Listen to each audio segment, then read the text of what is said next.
আসসালামু আলাইকুম। ওয়ালাইকুম আসসালাম রহমতুল্লাহ বরকাতুহু। নাস্তিকরা মাঝে মধ্যেই এভাবে কথা বলে, মহাবিশ্বে প্রায় 200 বিলিয়ন গ্যালাক্সি, আর প্রত্যেকটা গ্যালাক্সিতে প্রায় 200 বিলিয়ন নক্ষত্র। তারা বলে আল্লাহ এই মহাবিশ্বের একটা অংশ, তিনি মহাবিশ্ব সৃষ্টি করেননি। তাদের বিশ্বাস আল্লাহ এরকম, তবে বিশ্বাস করে না যে আল্লাহ এই মহাবিশ্ব সৃষ্টি করেছেন। আর মাঝে মধ্যে আমারও সেই কথাটা বিশ্বাস করতে ইচ্ছা হয়। এ ব্যাপারে আপনি কিছু বলবেন? আমার দ্বিতীয় প্রশ্নটা হলো যে রোজ কিয়ামতের দিনে পুরো মহাবিশ্ব কি ধ্বংস হয়ে যাবে, মানে গ্যালাক্সি, নক্ষত্র, সবকিছু? ভাই দুটো প্রশ্ন করলেন। প্রথম প্রশ্নটা হচ্ছে যে অনেক বৈজ্ঞানিক আছে, এছাড়াও আরো মানুষ আছে, তারা আল্লাহকে বিশ্বাস করে, কিন্তু তারা বলে যে আল্লাহ এই মহাবিশ্ব সৃষ্টি করেননি, কারণ এখানে আছে কয়েক বিলিয়ন গ্যালাক্সি, প্রত্যেক গ্যালাক্সিতে কয়েক বিলিয়ন নক্ষত্র, সৌরজগৎ এটার একটা অংশ। কিছু মানুষ আল্লাহকে বিশ্বাস করে, কিন্তু আল্লাহ সৃষ্টিকর্তা এটা তারা মানে না। আল্লাহ নাকি মহাবিশ্বের একটা অংশ। আমাদের এই মহাবিশ্ব সৃষ্টির ব্যাপারে যদি বলতে হয়, এখানে দুটো অংশ আছে। তার মধ্যে একটা হচ্ছে সৃষ্টি থিওরি, অন্যটা বিবর্তনের থিওরি। দুটো অংশ আলাদা, আর প্রত্যেক অংশ কয়েক ভাগে বিভক্ত। এখন যারা বিবর্তনবাদের থিওরিতে বিশ্বাস করে যে প্রকৃতিই সব করেছে, বিবর্তন হয়েছে, তারা আরো বিশ্বাস করে এখানে আল্লাহর কোনো ভূমিকা নেই। তারা বিশ্বাস করে একজন স্রষ্টা আছে, তাকে ডাকতে পারে ঈশ্বর, আল্লাহ, এক্স ওয়াই জেড, সমস্যা নেই। তারা স্রষ্টাকে বিশ্বাস করে। আপনি যেটা বললেন সেটা এই দুয়ের মিক্সচার। আপনাকে যে এটা বলেছে সে বোধহয় বিজ্ঞান সম্পর্কে জানে না মনে হচ্ছে, কারণ এখানে দুটো বিষয় আছে। যদি বলেন প্রকৃতিই সব করেছে, তাহলে আল্লাহর অস্তিত্বের প্রয়োজন নেই। হয় এটা হবে, না হয় ওটা হবে। হয় কেকটা হাতে আছে, না হয় খেয়ে ফেলেছেন, দুটো একসাথে হতে পারে না। আমি বলবো বিজ্ঞান সম্পর্কে তার ধারণা খুবই কম, অথবা ধর্ম আর বিজ্ঞানের বিষয়ে সে হয়তো একেবারে অনভিজ্ঞ। এখানে দেখবেন প্রধানত দুটো থিওরি নিয়ে আলোচনা করা হয়েছে। বিবর্তনের থিওরি বলছে সবকিছু এসেছে প্রকৃতি থেকে, বিবর্তনের মাধ্যমে। আর একটা জিনিস হচ্ছে সৃষ্টির থিওরি। আপনি বলছেন এটা আগে থেকেই ছিল, তারপর আল্লাহ আসলেন। যখন মানুষ অতি প্রাকৃত কোনো শক্তি বা ঈশ্বরকে মানে, তিনি সবার উপরে। বলছেন আল্লাহ বা ঈশ্বর, তিনি নাকি মহাবিশ্বের অংশ, তিনি সবকিছুর জন্য দায়ী নন। আমার জানা মতে এরকম আল্লাহকে কেউ বিশ্বাস করে না। নকল ঈশ্বর হতে পারে। এই লোক আসলে ধর্ম সম্পর্কে জানে না, অথবা সে বিজ্ঞান সম্পর্কেও জানে না। তবে যদি তর্কের খাতিরে কথাটা তার মেনে নেই যে আল্লাহ মহাবিশ্বের অংশ, তাকে কে সৃষ্টি করেছেন, এরকম প্রশ্ন আসতে পারে। যদি বলেন আল্লাহ মহাবিশ্বের অংশ, তাহলে একাধিক আল্লাহ থাকতে পারে। যদি তর্কের খাতিরে মেনে নেই আমাদের চারপাশে সবকিছু আবর্তিত হচ্ছে মহাবিশ্ব, আর আল্লাহ নাকি এই মহাবিশ্বের অংশ। কে আল্লাহকে সৃষ্টি করেছে? প্রকৃতি থেকে এসেছে। তাহলে একজন আল্লাহ কেন? দুজনও তো হতে পারে, সে বলবে হ্যাঁ। দুজন কেন? কয়েক বিলিয়ন হতে পারে, সে বলবে হ্যাঁ। তাহলে এই ঈশ্বর হচ্ছে নকল ঈশ্বর। যে লোকটা নায়ক তাকে অনেকে ঈশ্বর বলে মানতে পারে, যে অনেকে রোগ সারায় তাকে মানুষ ঈশ্বর বলতে পারে, এরকম ঈশ্বর হলে আমাদের কোনো সমস্যা নেই। তাহলে এই জিনিসটাও আসছে বিবর্তনের থিওরিতে। তার মানে এখানে যে ঈশ্বরের কথা বলছে তিনি সত্যিকারের ঈশ্বর নন। যে ঈশ্বরকে সৃষ্টি করা যায়, অনেক ঈশ্বর থাকতে পারে, এটা তাহলে সত্যিকারের ঈশ্বর নয়, অথবা আল্লাহ নন। আমরা মুসলিমরা যাকে বিশ্বাস করি, আমরা বলি লা ইলাহা, কোনো উপাস্য নেই। ঠিক, তাহলে এই ব্যাপারটাও পড়ে যাচ্ছে বিবর্তনবাদের থিওরিতে, বুঝলেন? যদিও বলছেন ঈশ্বর, তবে ঈশ্বরের সংজ্ঞাটা ভুল। যখনই বলছেন ঈশ্বরকে সৃষ্টি করা হয়েছে, সে ঈশ্বর নয়। ঈশ্বরের এই সংজ্ঞা দেওয়া হয়েছে পবিত্র কোরআনে। আল্লাহ কোরআনে বলেছেন সূরা ইখলাস অধ্যায় নম্বর 112 আয়াত 1 থেকে 4, কুল হুয়াল্লাহু আহাদ, বলো তিনি আল্লাহ এক, অদ্বিতীয়। আর এখানে আপনার বন্ধু লাখ লাখ ঈশ্বরদের কথা বলছে। তাহলে এই ঈশ্বর আল্লাহ নন আমরা যাকে বিশ্বাস করি। দ্বিতীয়টা, আল্লাহু সামাদ, আল্লাহ তিনি সার্বভৌম চিরস্থায়ী। তাদের ঈশ্বর তো এরকম না, তাহলে সত্যিকারের আল্লাহ নয়। লাম ইয়ালিদ ওয়া লাম ইউলাদ, জন্ম নেননি, কাউকে জন্ম দেননি। এই ঈশ্বরকে কেউ তো সৃষ্টি করেছে, তারপর ওয়া লাম ইয়াকুল লাহু কুফুয়ান আহাদ। তার সমতুল্য আর কিছুই নেই। তাহলে দেখতে পাচ্ছেন আপনি যে ঈশ্বরের কথা বলছেন সেরকম ঈশ্বর আমরা মুসলিমরা বিশ্বাস করি না। আমরা বলবো এরকম ঈশ্বরকে আমরা বিশ্বাস করি না, লা ইলাহা। এটা নিয়ে মতভেদ থাকতে পারে যে বিবর্তন হয়েছে নাকি সৃষ্টি হয়েছে। এজন্য আমার লেকচার দেখতে পারেন। লেকচারের বিষয় ছিল কোরআন ও আধুনিক বিজ্ঞান। সেখানে আমি দেখিয়েছি কিভাবে আল্লাহ সুবহানাহু ওয়া তাআলার অস্তিত্ব প্রমাণ করবেন। আরও একটা লেকচার দেখতে পারেন পবিত্র কোরআন কি আল্লাহর বাণী। সেখানে দেখিয়েছি কি করে বৈজ্ঞানিকভাবে প্রমাণ করবেন যে এটা আল্লাহ তাআলার বাণী। বিশেষ করে নাস্তিককে বোঝাবেন কিভাবে আল্লাহ তাআলার অস্তিত্ব আছে। উত্তরটা বিস্তারিত আমার লেকচার দেখতে পারেন পবিত্র কোরআন কি আল্লাহর বাণী। আপনার দ্বিতীয় প্রশ্নের উত্তরে এবার বলি যে রোজ কিয়ামতের দিনে মহাবিশ্ব, নক্ষত্র এগুলো থাকবে নাকি ধ্বংস হয়ে যাবে, এটাই আপনার প্রশ্ন। আল্লাহ পবিত্র কোরআনে বলেছেন সূরা আম্বিয়া অধ্যায় 21 আয়াত নম্বর 104, যে আমরা সৃষ্টি করেছি এই সবকিছু আর আমরা আবারও সৃষ্টি করব সবকিছু। আকাশমণ্ডলী আর পৃথিবীর মধ্যে যা কিছু আছে তিনি সবকিছুর মালিক। সবকিছু ধ্বংস হবে, তারপর নতুন করে আবার শুরু হবে। কিভাবে তিনি করবেন আল্লাহ মালুম। বিজ্ঞানীরা বলছে ব্ল্যাক হোল, এদিকে একটা ওদিকেও একটা, বিভিন্ন থিওরি, আল্লাহ মালুম। আল্লাহ বলেছেন আকাশমণ্ডলীতে তার সৃষ্টি করা সবকিছু ধ্বংস হয়ে যাবে, তারপর সৃষ্টি করবেন নতুন করে। সেটা কিভাবে হবে আল্লাহ মালুম। আখিরাত মানে পরকালের জীবনে থাকবে দোজক আর বেহেশত, জাহান্নাম আর জান্নাত।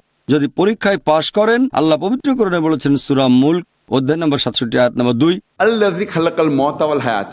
আল্লাহ সৃষ্টি করেছেন জীবন ও মৃত্যু পরীক্ষার জন্য কে তোমাদের মধ্যে কর্মে উত্তম। এই পরীক্ষার উপর নির্ভর করে পরকালে আমাদের সবার বিচার করা হবে। তারপর আপনি যদি সেই পরীক্ষায় পাশ করেন তাহলে বেহেশতে যেতে পারেন, ফেল করলে দোজখে যাবেন। আশা করি উত্তরটা পেয়েছেন। আসসালামু আলাইকুম। ওয়ালাইকুম আসসালাম রহমতুল্লাহ বারাকাতুহু। সাহিত্যের একজন স্টুডেন্ট হিসেবে এটা একটা কষ্টের বিষয় এবং অপমানেরও যে আমাদের রুশদি এবং তার মতো লেখকদের লেখা পড়তে হয়।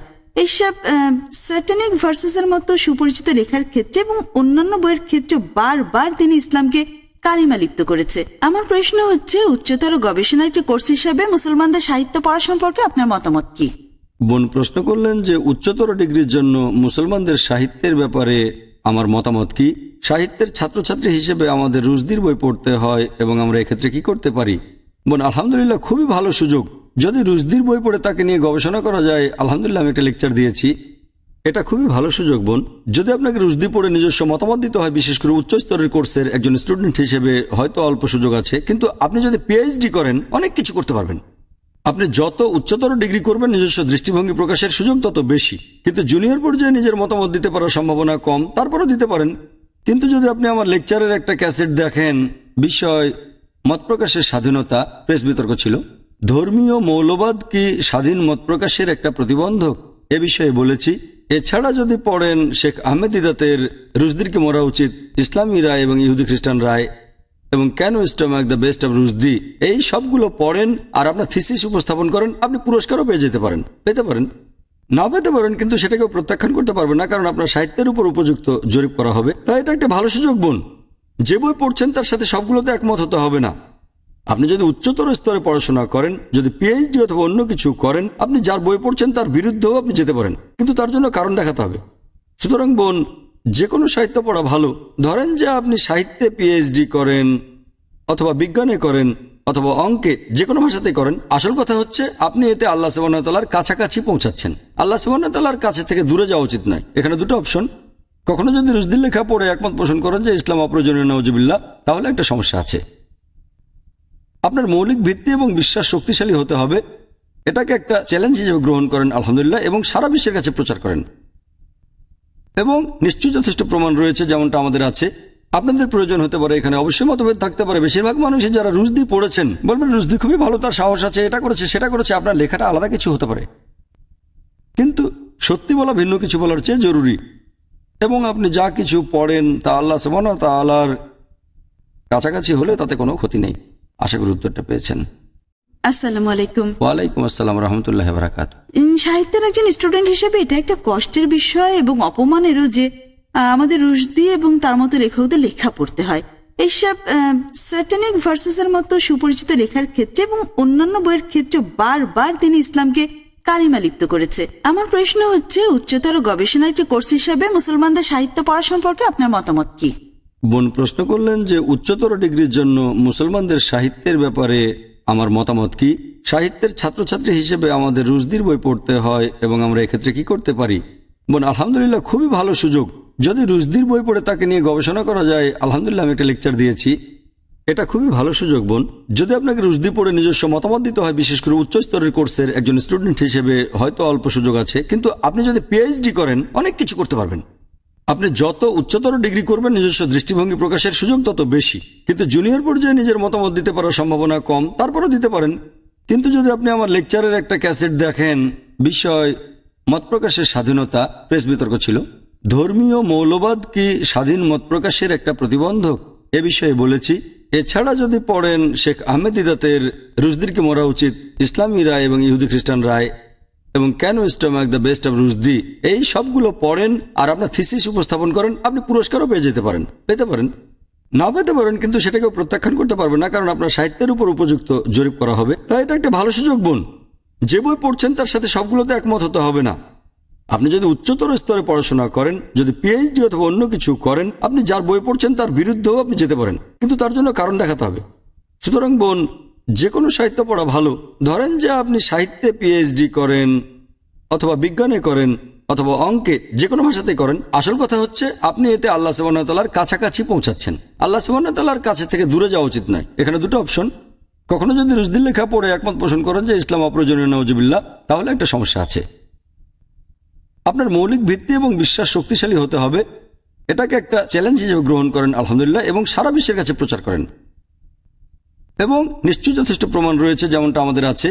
আপনাদের প্রয়োজন হতে পারে, এখানে অবশ্যই মতভেদ থাকতে পারে। বেশিরভাগ মানুষই যারা রুশদি পড়েছেন বলবেন রুশদি খুবই ভালো, তার সাহস আছে, এটা করেছে সেটা করেছে। আপনার লেখাটা আলাদা কিছু হতে পারে, কিন্তু সত্যি বলা ভিন্ন কিছু বলার চেয়ে জরুরি। এবং আপনি যা কিছু পড়েন তা আল্লাহ সুবহানাহু ওয়া তাআলার কাছাকাছি হলে তাতে কোনো ক্ষতি নেই। আশা করি উত্তরটা পেয়েছেন।